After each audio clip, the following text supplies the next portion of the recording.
A čuš ne bi. A čuš ne bi. A đe ne bi. A đe ne bi. Znala sam jednog Crnogorca što je najjače na moru. Gde? Na moru? U Crnoj Gori? U Budvi? Ne, Vratno u Budvi. Sinju. Kakav je šta? Znala sam jednog Crnogorca. Pa ne bi. A čuš ne bi. A čuš ne bi. What the fuck? A đe ne bi. A đe ne bi. Poznala sam jednog Crnogorca što je najjače na moru. Gde? Na moru? U Crnoj Gori? U Budvi? Ne, Vratno u Budvi. Sinju. Kakav je šta kao? Simpatičan. Uf, Boki.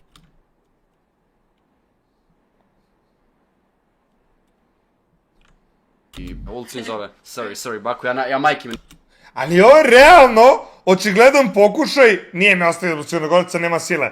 Ali, brate, ovo je realno pokušaj da izazove da budem ljubomoran. Logično.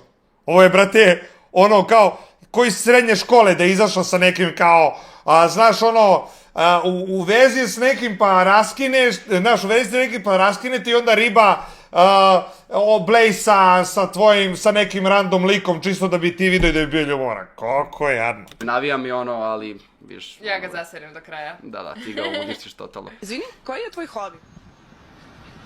Evo, šedi. Brate, nisam ljubomoran, više ja sam stavio kamericu ovde. Ljudi, ja nisam ljubomoran, to morate da razumete. Alfa poput mene ne može da bude ljubomoran, vrlo prosto. Mođe cijeli dan i boli me kurac pravo da Evo, mi od Crnogorca i Crnogorac sada, jel moguće ovo? A vi...